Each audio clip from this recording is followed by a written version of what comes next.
Yo, what is up, guys? Welcome to one of the most anticipated videos of the year on the channel. It is GZTV here, and we have the top 50 albums of 2021 list. Came up with 50 albums that I thought were worthy of it. Some of these aren't as strong as the others, obviously. That's how a list works. I'm going to talk about a minute for each of the albums, maybe not every one of the albums. Some of them I'll just skim over. Some of them are really just placeholders to put on the list. But I think my list is pretty solid. Feel free to leave a comment, your opinions, and I actually have the Call Me If You Get Lost shirt. You're damn right that is in the video. But yeah, I don't really have too much else to say. This year was a really good year. It was definitely better than 2020 music-wise, and I'm so thankful for all the artists that have dropped albums this year. There is some background noise, but we're working through it. So let's get into the first album. You like my little animation there? At number 50, I know the picture quality isn't very good here, but we have. Can you guys see the note letters and stuff? No, you can't. Let me move myself down here, or maybe like up here, or maybe down here. All right, number 50, we have Polo G's Hall of Fame, and I included the deluxe version because that was a very special. That was honestly a really special part of the album for me. I didn't really like the original. I saw him in concert at Lollapalooza. He barely even performed any songs off of Hall of Fame, so that should definitely tell you guys something about that. That's really all I have to say. Coming in at number 49 is See You Next Wednesday. This is an album by Belly. We actually reacted to it with my friend Ian, my roommate Ian, on the channel, and we thought it was really awesome. We were definitely impressed by it. It deserves top 50. It deserves some credit. The song Flowers is really good. There's a couple other good features. Young Thug's on it. The Weeknd's on it. Nav is on it, I believe. The Uzi's on it. It's a pretty awesome album. Coming in at number 48 is The Long-Term Effects of Suffering by the Suicide Boys. I've always really been a fan of the Suicide Boys style. I'm not that big of a rock fan, and they kind of infuse some rock in their music. But this album was pretty good. Bangers, like trappy, emo rap. Like, you can't even really put a genre on the Suicide Boys. They're definitely a very special group, and this album deserves credit. At 47 is kind of the flop of a posthumous album by Pop Smoke. We have Faith here. His team did a pretty bad job, but I thought I'd give a little memorial for Pop Smoke. Rest in peace, absolute legend. And this album is definitely top 50 worthy. It has a couple really good banging tracks. The drill beats are gonna be here forever. Really, he started that way with 5EO.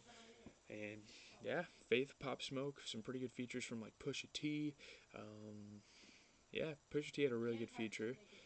Kanye West was there for a couple seconds, but next at 46 is Culture 3 by the Amigos. Definitely a couple slappers on this project, but obviously it's pretty disappointing, given that it is 46 on the list.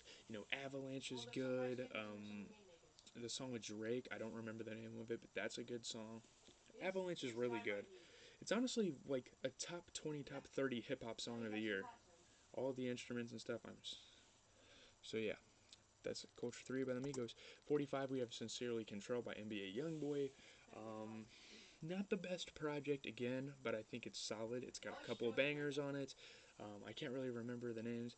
The song I Came Through Shining. That's a really good song to me. I think this mixtape's pretty solid. I didn't do a reaction on the channel, but just know that it's top 50 worthy.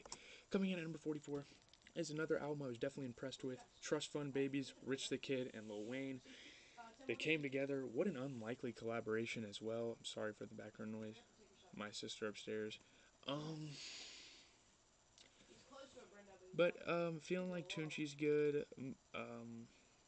Forgot I forgot what the chokehold, something like that. It's a song like that. Just listen to the album. It's really good. Coming in at number 43 is Bimbo Crescent by Coach Ice. I've definitely started to like Coach Ice's style recently. And this album definitely plays on that. Definitely makes me like him more. Murakami's good, Sanji, Yoga Fire, Freestyle. Obviously, the songs that got him famous, like Hatchback and Nyx. Those are some more good tracks.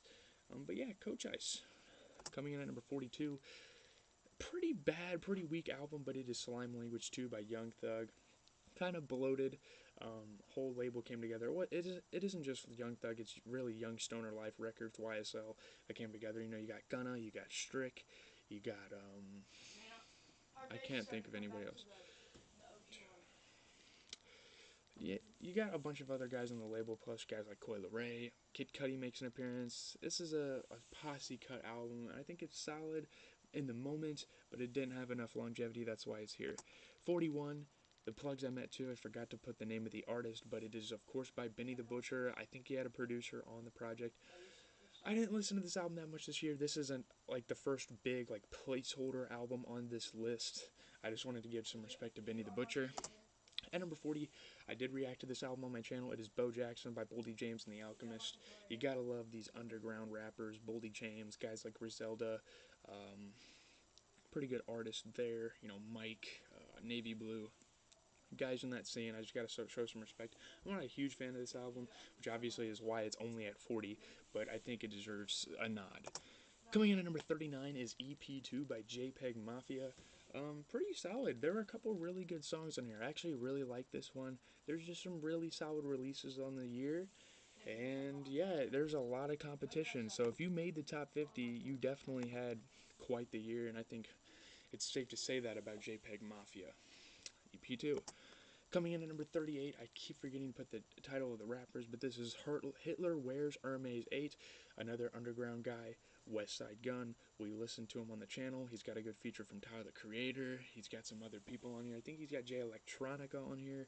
I think I like it mostly for the features, but nonetheless, it's a good album. He released a deluxe for it, this is the deluxe cover. What can I say? It's pretty solid. 37 is Expensive Pain by Meek Mill. I probably bumped this for a couple weeks, maybe even a month. Very explicit pictures on the album cover, I know. But let's see. How am I looking here? I'm looking pretty good. Making sure I'm not getting in the way of anything. But Expensive Pain, Meek Mill. Solid effort. Really fun to listen to. Pretty impressive. I mean, it's a hip-hop classic for the year, honestly. I think it's pretty good. Coming in at number 36, we have We Love Uteka 2 by Lil Tecca. Now, I really wanted this to be higher, but the album really didn't live up to as much of an expectation as I would have hoped it to. It's still a solid listen. You know, you got Trippy Red and Chief Keef on there. You got Gunna setting the tone early in the album. There's a couple good singles and leaks that came out before this album. Kind of ruined it. But at the same time, it's a pretty good listen, so I definitely suggest it. Coming in at number 35 is Chomp 2 by Russ. This is an album in December we actually recently listened to, and I like it. It's one of my favorite Russ projects, but again, there's a lot of competition this year. He's got all sorts of features on this. He's got Snoop Dogg, Jay Electronica, E40, Big Sean, Joey Badass. All sorts of these guys come together. All sorts of these boom bap classic rappers come together, and it's a success. You know, you got Jadakiss on here. Pretty fun stuff there. It's a pretty fun listen. It doesn't have a crap ton of replay value, but I think it's a solid effort from Russ nonetheless. 34, another classic album, old school album. It is Algorithm by Snoop Dogg. Decent. I mean, Def Jam, a bunch of Def Jam artists came together. You know, you saw Snoop Dogg hanging out with YK Osiris. Good for YK Osiris there. This album isn't the best. He'll probably perform it in the Super Bowl because remember, Snoop Dogg is into the Super Bowl. But, he's like performing in the Super Bowl. But I'm really looking forward to that show, by the way. But Algorithm, Snoop Dogg. Not much else to say about it. 33, we have Sound Ancestors by Madlib. Obviously, there's no artist on here. It's just a producer experimenting with sounds to use on records. I feel like this is like a sample record. A lot of producers are going to look at sounds in here, steal them. You know, Madlib's making sounds out of everything, and I think that's the art in it. I don't think it's necessarily like a good album. It shouldn't really be rated or anything. It's just kind of a sample album for people to take off of, to feed off of.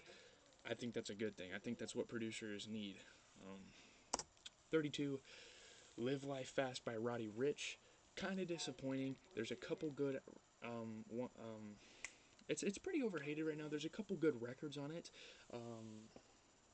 The song with Jamie Foxx on it, I can't remember names right now. Roller Coastin', a lot of people are hating on that hook, but I think it's a vibe. the more you listen to it, I think the more you like it, and I think that's how a lot of these albums on this list works. But it's just not a top tier album for me. It is definitely disappointing, but it's not as bad as people say it is. Moving on to number 31, we have 2.5 by Amine. I definitely embrace the weirdness, the weird sounds going on here, the vocal effects. I definitely embrace it. We reacted to it on the channel. I bumped it for quite some time. I think it's a pretty solid album by Amine. It's not really an album. It's not really a put together album like as Limbo was, because Limbo was like top 10 of last year. But this definitely deserves top 50. It's a pretty scrappy mixtape. It's pretty unfinished, it seems like, but there's some pretty fun tracks on there.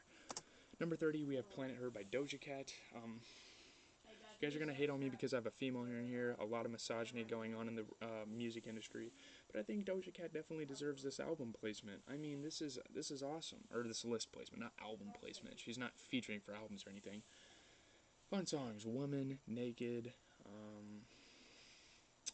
"Kiss Me More," obviously with SZA, the big hit of the year. She had a song with The Weeknd that went kind of hard. "Get Into It" is a good track. I think this is an overall solid album. Moving on to number 29, we have "Trip at Night" by Trippy Red. Not disappointing, but not good either. I don't think it's really that good. Very repetitive, spacey, Cardi style instrumentals. Um, Good features from the likes of Juice WRLD, XXX Tentacion, Ski Mask, the big three pretty much coming together for this album. I like that. I'm trying to think. Sofego was on the album. Polo G was on the album. Rappers that Trippie Redd is obviously close with. Sofego and MP5, that was great. Missed the Rage with Playboy Cardi, obviously.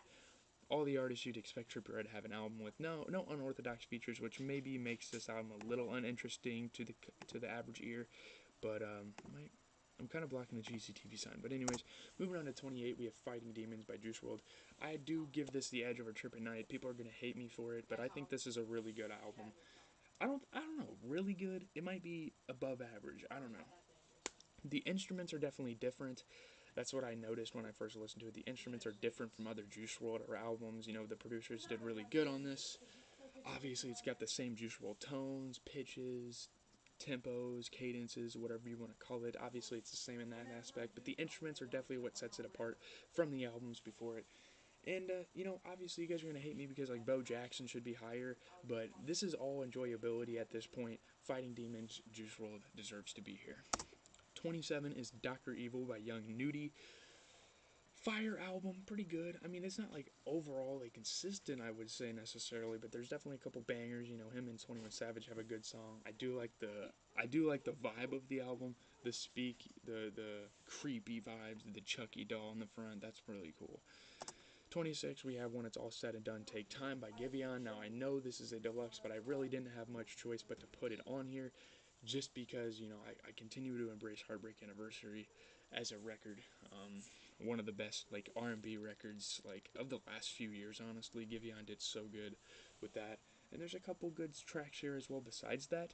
I can't really name any as of now, but it's Givion. It's pretty solid. 25, we have "Tyrone" by slowtie. I didn't really know how to feel about this album at first. slowtie is a UK rapper. He's kind of up and coming. This is his big break, if you will. We are halfway through the list. That is interesting. Tyrone, slowtie though. A lot of good concepts. I don't think I really like it sonically, but I think the concepts are nice. I think ASAP Rocky is on this album.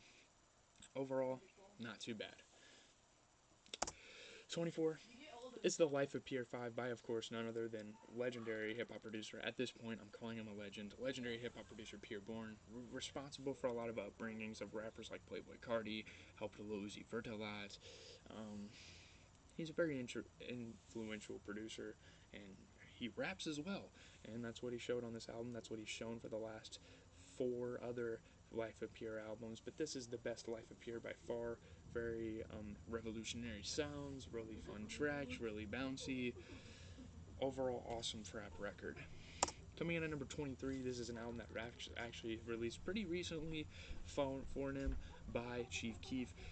The Chicago MC returns with an absolute banger of an album. I really enjoyed this album. Chief Keef did his thing. The only one featured was Tado, and that's a close Chicago rapper of his, close friend of his, close rapper in the industry friend, if you will. Yes Sir was a really fire song. Just so many good tracks. It's very consistent throughout. I really enjoyed it. These are the first few albums on the list where I feel are consistent throughout. But anyways, moving on to number 22 is The House is Burning, Isaiah Rashad. I'm not like a super big fan of this album. I just really wanted to give it respect. I listened to the deluxe. I have the deluxe cover on here, and I definitely wanted to include that with the ranking. So I think The House is Burning, Isaiah Rashad definitely deserves this credit. He's got a song with Juicy J on there. I'm not a huge fan of this record. Don't think I am. Don't say I am, but House is Burning, Isaiah Rashad. Moving on to 21 is The Voice of Heroes with Lil Baby and Lil Durk. Some people should say this album should be higher, but I mean, there's a lot of really good records in front of this. I'm sure you guys will see that. I saw these two live. That makes this album really special compared to the albums before it. I saw these two perform this album live. It was magical. It was fun. It was so entertaining. Very entertaining duo. Pretty solid duo. Technicality, rapping wise, they're not the best. Lil Baby, honestly, has definitely established himself way more than Lil Durk. You got Hats Off with Travis Scott. You got songs with Meek Mill and Thugger on here. 2040 is a good song. Good year from Baby and Durk. Very good year for Lil Durk. But a good year for Lil Baby as well. Him and Durk also were on that Khaled album, which was an album I didn't include because I do not like DJ Khaled. I would just tell you guys that right now. Man, it's only taken me 16 minutes. This might only be like a 25-minute to 30-minute video, but yeah, this album is special. It's pretty consistent. It's a banger. Go listen to it, of course. 20, we have Sour by Olivia Rodrigo. Again, more hate incoming. All female artist. I mean, it's probably the best pop album that's released all year. Maybe. I don't think I have much more pop to get through, but it's a really good album. It's about the high school breakup. You know, it's the typical like Taylor Swift style album, but I think it was special. I think it's a really good debut to go off of. Emotional, a lot of elements of rock and pop and electro and all sorts of different stuff on here. It's very versatile. It's a very good record. Sour Olivia Rodrigo deserves credit. At number 19, very underrated, it is Up to Me by Yeet. This album is a slapper. Oh my goodness, I love this album so much. It's got the same like Pierre Bourne, spacey vibes, same like Trip at Night vibes, but does it better. It definitely does it better. You know, the songs like Money So Big, Get Busy, Rockstar, Trendy Way. Sorry about that, it's not on here actually. That was on the album before this, but Up to Me is great. This album's amazing. I definitely suggest you guys listen to it. If you haven't heard of Yeet, you should definitely listen to him. He's an amazing artist. He's entertaining. His beats are like out of this world, like amazing. The producing is so intricate. It's awesome. There's so many elements that just make the songs pop and flare. Yeet, I can't give him more respect than that. I mean, coming in at number 18, we got Planetary Destruction, Doc D. This is, of course, the new alter ego, the Doctor Doom's, or the Doctor Doom, MF Doom, whatever you want to call it. Noises are so unnecessary upstairs, but it's starting to become a big thing for Logic, you know, this alter ego of Doc D. It's a very good story. That's why it's this high, really. Pretty good rapping, you know. You got, what's the freaking fat Mexican dude's name? I can't remember Logic's friends on here, but the theme, the concept, the story, it all blends in with these like cinematic radio station pieces. It's awesome. You know, it goes through this story of like a supervillain taking over a story and puts it in rap lyrics. I think that is super clever. I think that is something that Logic definitely deserves credit for. Moving on to number 17, an album that most of you would expect to be a lot higher on the list, but we got King's Disease 2 by Nas. A lot of albums I like this year were hip-hoppy. They weren't pure rap, and that's what Nas excels at. I'm a big fan of guys like Eminem and Kendrick Lamar, Nas and Jay-Z. The list goes on and on. Lil Wayne. Lil Wayne's a little more hip-hoppy, but I'm fans of a lot of these like spitters, these lyrical miracles. But I've started to become a really big fan of like hip-hop, melodic hip-hop and stuff. Not that I haven't been a fan in the past necessarily, but I mean, that's just my justification for King's Disease 2 to be low. It is an amazing album. It's one of the best albums, technicality-wise, rap-wise, like for sure, like pure lyrics. This and an album I'm going to talk about later. I'm not going to reveal it now, but an album I'm going to talk about later. Those are two albums I behold as the best like lyrical albums of the year. And I don't think this year was the year of necessarily like straight lyrics. Last year was definitely a pretty big year for that, but I don't think this year was. King's Disease 2, still a great album, but it's 17 for me. Coming in at number 16 is This Thing of Ours by The Alchemist. It is a two-part album that features, if you guys can see the picture, it's got Boldy James, Earl Sweatshirt, navy blue, a bunch of, it also has Danny Brown on the second part. Just about it's like an underground hip hop album, and I love it. Like Loose Change, Nobles, those two tracks alone really put this album on a pedestal for me. I think it's a very special album. The Alchemist, it's one of his best solo works. Obviously, it's got artists on it. He is a producer. He's not gonna rap, but it's his best like solo work, not collaborating directly with another artist. It's one of his best I've ever heard. Yeah, I don't have too much else to say about it. Let's move on. 15 is You See For Yourself, IDK. The IDK, if you guys know me well, if you guys have been around the channel, you know that I'm a big IDK fan, and I gotta give him his props here. This album is incredible. It's very good conceptually. You know, IDK will never fail with the concept. Great features as well. 50 Cent, I think Rico Nasty might be on here. 50 Cent's on here though. You've got Offset. You got the likes of Young Thug. I can't think of much more. Oh, J Electronica, MF Doom. Great features. The sounds are great. The tracks are vibey. They're their own genre, to be honest. And I really, really enjoy this record from IDK. Can't say that enough. Moving on to number 14 is The Life of a Don. I think it's called Life of a Don, but I'm going to just call it The Life of a Don. This is the Don Toliver album he released this year. Bunch of bangers on here. Very R&B-ish. Very hip-hop. You know, I think Kelly Uchis definitely put him in that R&B lane for good. You know, obviously he has the voice to do so, but I think Kelly Uchis definitely influenced him to do so, who is obviously his girlfriend, whatever you want to call her, at the time of the release of this album. You know, Drugs and Hella Melodies is a good track. My favorite song on here is Swangin' on Westheimer, and that is one of the best tracks of the entire year. I really, really like Swangin' on Westheimer. The vibes on this record are immaculate. 2 a.m., absolutely amazing. Travis Scott, Flocky Flocky is great as well. You know, he's got a song with Sofago that's good. Smoke. All sorts of different amazing songs on here with different vibes each. You know, he definitely travels round and round.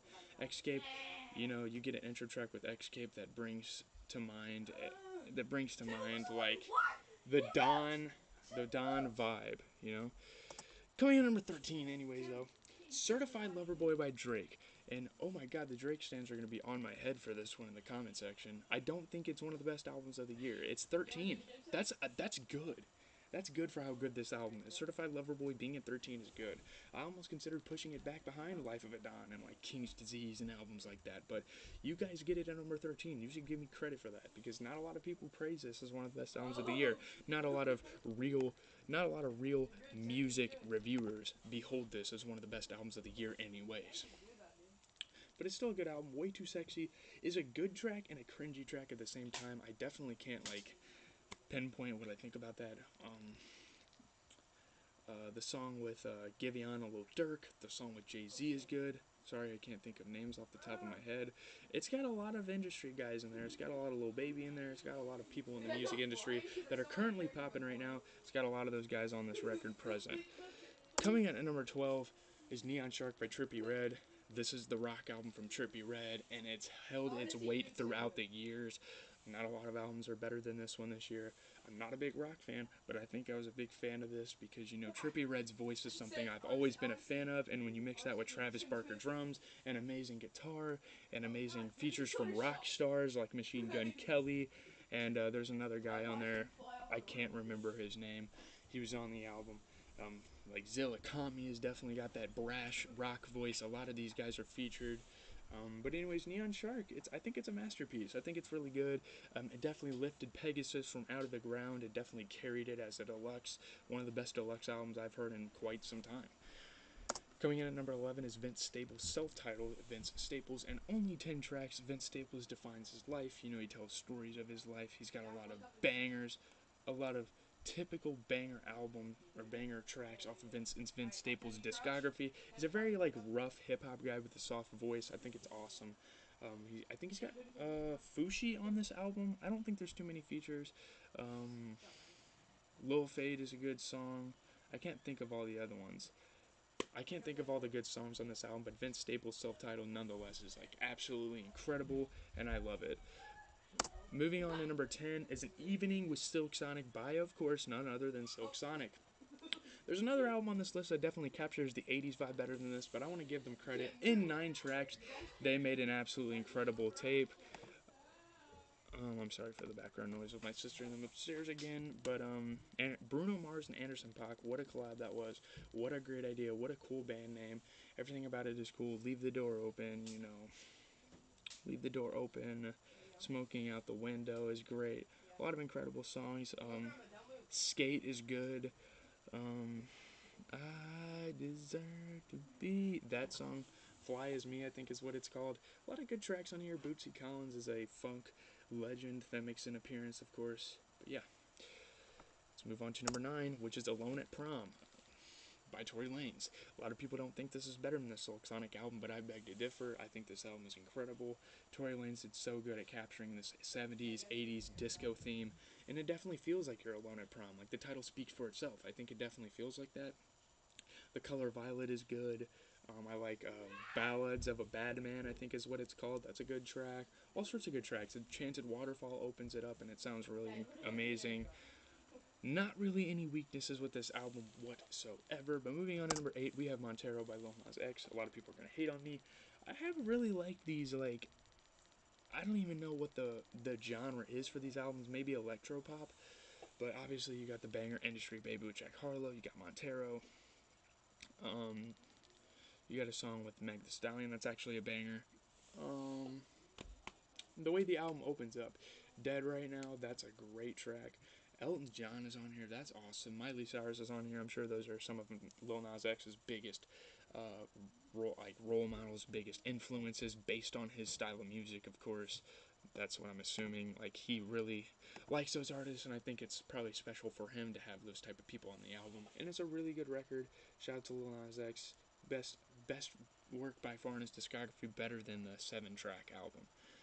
Moving on to number 7 is LP by jpeg Mafia, another jpeg Mafia to make the album to make the list. This album is amazing.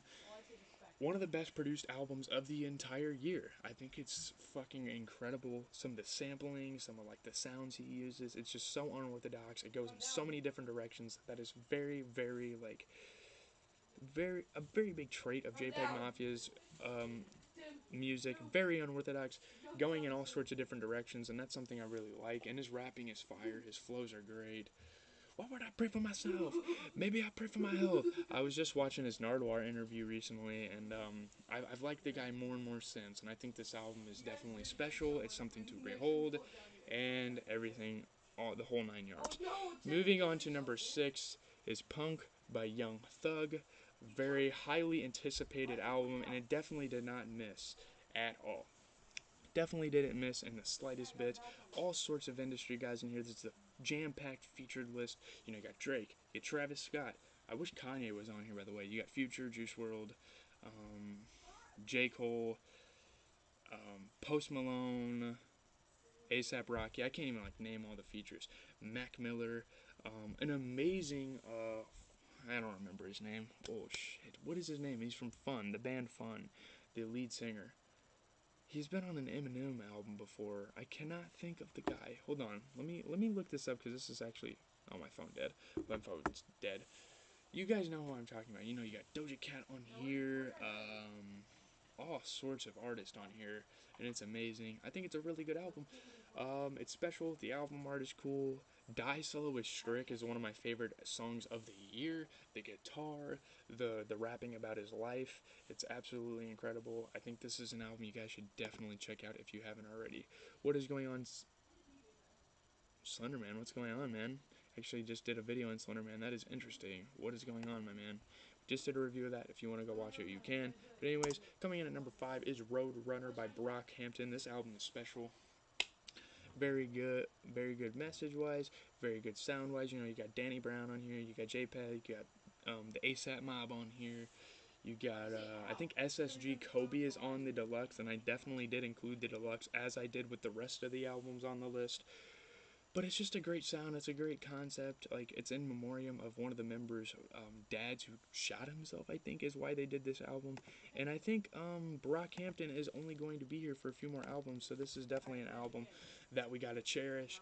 for the years to come. You know, I've started to definitely listen to Brockhampton more, and to be fair, I'm not really that big of a Brockhampton fan, but this album got me into them, and it's definitely a top 5 album of 2021. It is super special. Don't Shoot Up the Party is a great G-Funk banger. You know, you got Charlie Wilson on here, which is great as well. Yeah, sorry for the background noise. Anyways, moving on to number 4. We got The Off Season by J. Cole. This is probably the best album, like technicality, rap-wise. As I was talking about with The King's Disease 2, this is the album I was referring to when I said the best technical rap album of the year with The Off Season. Amazing bars. You know, you got the sample from Amine's album. I don't think he took it off Amine's album necessarily, but that same guitar. You know, you got Lil Baby, you got 21 Savage, you got Moray, amazing voice on Moray. You got some Dreamville members in Boz. You got Loot might be on this album. It's very good. My Life with 21 Savage and Moray is definitely my favorite track on here. One of my favorite hip hop records of the year. I think it's definitely a solid piece. And this is a really good album as well. So I gotta give J. Cole all the credit for this one. The cover is sick. It goes so hard. It's a cold picture, man. Cold World. I mean, it's a good track. And the singles he released prior to it, like Interlude and The Climb Back, those were some good singles, so that definitely hyped me up. But anyways, moving on to number 3. Very high praise for this album. We got The Melodic Blue by Baby Keem, and a lot of people are going to hate on me for this, but I truly think this is a special album. I want to go see him in concert anytime I can. The Kendrick Lamar features, the Travis Scott features, the Don Toliver features, all those guys in his inner circle. Him and his cousin had a vision for his career, and they definitely succeeded. All sorts of different vibes on here. We got hip-hop bangers, we got R&B, we got, like, introspective Baby Keem. Like, if you see the album cover, all the different colors on the song, it definitely represents that. Him, like, sitting there lonely is definitely, like, very interesting. It's just a good album, and Baby Keem definitely has a career ahead of him. He's one of the brightest futures in the hip-hop world, and I gotta give him credit for that. Oh, and I forgot to show you guys, I actually have the Off Season on vinyl. I think you guys saw this in my Christmas video, but I just wanted to show you guys that I should have showed you it during the presentation of the Off Season, but the mentioning of the Off Season. Up next, number 2, the second best album. 1 and 2 definitely flip-flop every week for me, but as of now, I know my album of the year. This one isn't, but it is really good. If someone said this is the album of the year, I would praise you for it. That's how good it is. It is Call Me If You Get Lost, Tyler the Creator. You see him wearing the shirt. It's such a good album. DJ Drama and Tyler the Creator, hip hop banger album after Tyler the Creator like exits his neo soul pop R&B phase and kind of gets these hip hop bangers out with features from Lil Wayne, 42 Doug, NBA YoungBoy, Ty Dolla $ign, Lil Uzi Vert, Pharrell Williams, Tizo Touchdown, Domo Genesis, all sorts of people. I think I'm missing people. Brent Faiyaz is on Sweet.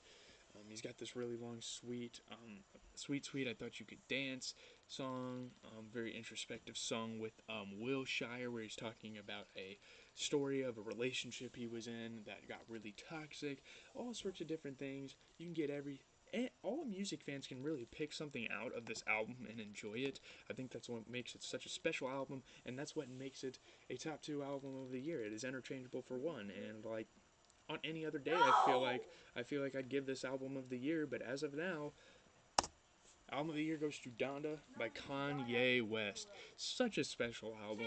The rollout was absolutely legendary.